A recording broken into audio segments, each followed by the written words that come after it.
All right, everyone. Welcome back to this week's session of Banks Wants You to Know, your latest source for financial discipline and literacy.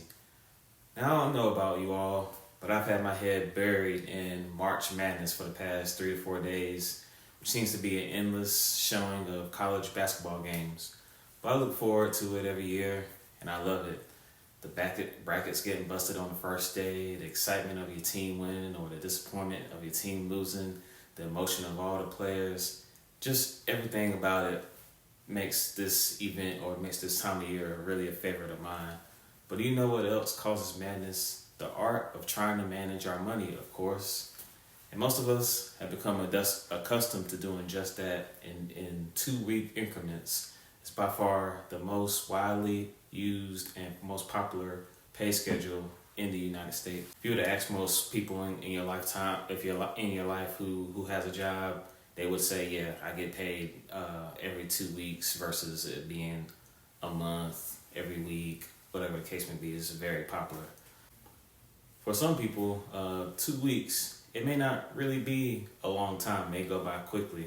But then for others, it may be an eternity. But with either mindset or belief that you have, there still can be struggles with maintaining your pay in a 2-week period. Maybe you happen to overspend in that first week and you're left with a little bit, for that second week, kind of crawl into the next payday. Or maybe you've estimated how long 2 weeks or those 14 days can be. Or it could be anything else that really causes these struggles. But whatever it may be for you, I hope to have a solution that could ease those problems. A 3-step process that can hopefully allow you to see that light to come at the end of the tunnel. I decided to do a step-by-step as like a kind of going on steps. I wanted to really kind of draw a picture of a road and a car going on a road, stopping to these three areas. But I'm not the best artist, so I just kind of stuck with this. Anyway.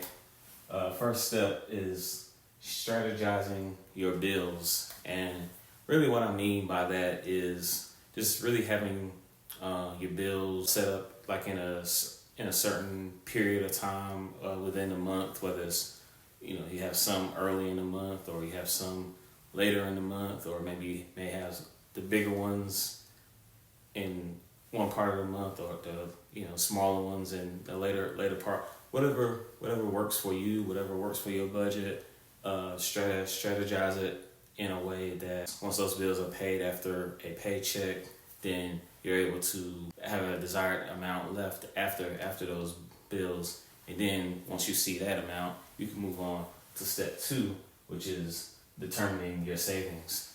What I believe is that we may get caught up in step 1 in making sure bills are paid, or maybe we're spending money fast on other things, and we may just believe, okay, I have this amount that I get paid. It may not even be enough because of the bills and other responsibilities that I have.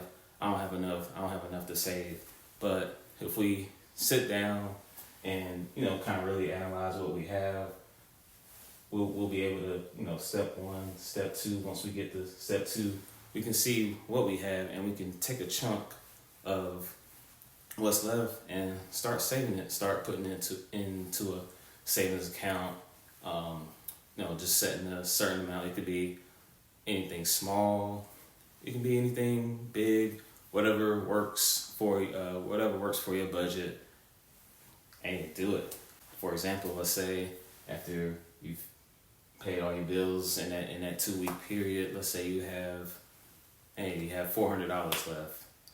And you can break that in half, save $200, you have $200 left to make decisions with the rest. That's the last step I have, and it's called discretionary income. What I've been saying as free money in my past videos. So maybe you want to save, maybe you want to save more. Maybe you have something fun to do within that 2-week period, something planned, some event. Maybe you want to start a second savings for a vacation coming up this summer. Whatever the case may be, at least when you're going through these steps, you're able to see how you can work with your money instead of your money really working you. So we getting our focus off of just working to pay bills when we can really like do all three of these things. We sit down and see what we can do with our money with this 3-step process. All right. So what I have on the board here is just another example of how you can strategize your bills, add them up, see what you have left. We're going step by step, starting with strategizing your bills to come out at a certain point. This is the early part of the month. Of course, rent, mortgage, whichever one you have, that's always going to be at the early part of the month. This is more towards the middle or the end. Yeah, more towards the middle. I know in 2 weeks from this point, it will be back towards the end of the month or the beginning of the next month. So really having these set up so you can have a desired amount to come back to you to be able to do the next step of saving, and then the next step of all right, what I'm going to do with this free money that I have. One thing I wanted to mention, so on my channel so far, I've been focusing on, if you go back to my first introductory video, I've been focusing on the 3 B's, which is basics, biblical principles, and balance. But today, I'm going to say something that may kind of go against one of those principles. It's going to be okay to have some type of imbalance when you're strategizing your bills, because there may be a time where okay, I know that I have a big payment that I'll need to make in an early part of the month, so I may be okay with just having less money, having less discretionary income at the beginning of the month. But when it comes to the next paycheck, towards the middle of the month, or going towards the end of the month, okay, I want to have a little bit more money because I didn't have a lot of money here. So that can create an imbalance, but it can be okay, at least in my opinion. So here, let's start with April 4th, 2 Fridays. I believe that's 2 Fridays from now. We get this is on someone who earns $1,500 per 2 weeks, and it's consistent. It's salary based. Rent mortgage is $1,700. I'm going to show how that kind of like a strategy that I've thought of, how that equates, because as you can see, it doesn't really look right. Like, how am I going to pay this when I'm only getting this? We'll see later. And then just two other bills I have here just for explaining purposes. Phone bill, $150, TV subscriptions or a cable bill, whatever, $75. And then I'll move on to what you get in 2 weeks from April 4th. Utilities for maybe that month was $150. Car insurance, that tends to be a fixed bill, maybe up until something changes with your policy. $200. Car payment, $400. Then I have this here. Nowadays, your rent, mortgage, they're pretty high, especially in most areas in the United States. So what are we going to do if we earn less in a pay period than what our payment is? We're going to need to save. We're going to need to save some, and that's another reason why imbalance can be good, because over here, of course, you would be in the negative if I added these. This just isn't going to be enough to pay these 3 bills, let alone just paying this one. So over here, add these up, I have $750 in these bills. I received $1,500, so that leaves me with $750.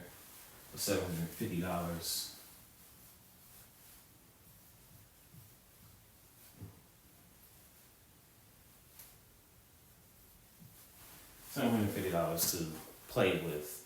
Now, out of that $750, I'm gonna need to save some of it to so when the next pay period rolls around in May, I believe, or maybe late April, I'm gonna need to make this $1,700 payment. So how about we save? Let's bring over $550. Before I bring that over here, that leaves us with $200. Now, what was the next step? Next step is determining your savings. Now that you see you have $200, let's save some of it. Let's save $50 for the month. Now you have $150 to be able to use for the rest of those 2 weeks. We got them out here from our bills. So that's step one. Step two, we decided to save $50. Step three, now we can make decisions based off that $150. Do we want to save some more of it? Do we want to spend it, invest it, donate it, give it away, whatever you like to do with your money? There we go.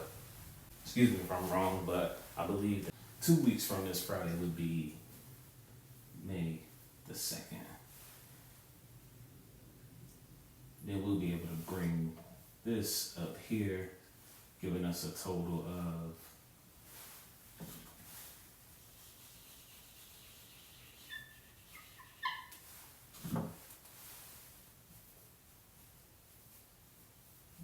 $2,050. And if we add these together,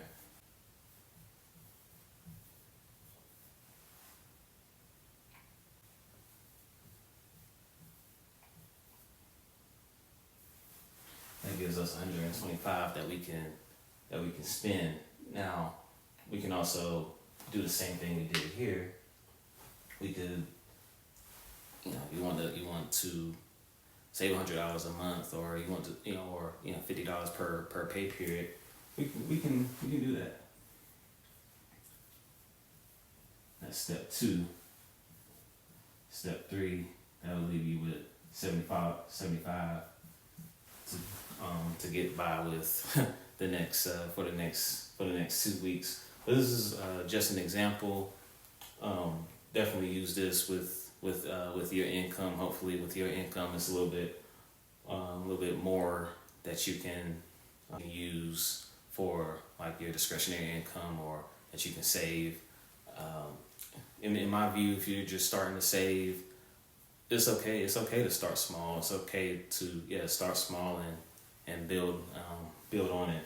But as long as you do start somewhere and do step one, step two, step three, instead of kind of sporadic spending, bill spending, and then you wind up maybe losing out, missing out on a bill, or just kind of spending too much. And we'll start doing these things and start slowing down on spending, watching our account activity, coming up with a plan, a strategy, and I promise we will get to that financial success that we dream about, that we talk about, that we envision for ourselves. And also, I just know that times really can be hard these days, and you may feel that the real problem is just simply not having enough money, or at least not earning enough money to last every 2 weeks. But what would you do if you earned the amount that you wish to have, or if you were rich, but you were still making those same money mistakes? Because that can easily happen as well. I hope to talk more about that later in a later video. But for now, let's slow down, let's strategize. Once we strategize, it opens the door for savings opportunities, and then for other things at your discretion. This plan is just one of many ways to reach that financial success, but it takes some discipline and some patience to get there. And now for the verse of the session, which comes from Psalms 119 verses 133 and 134, which reads, "Direct my footsteps according to your word. Let no sin rule over me. Redeem me from human oppression.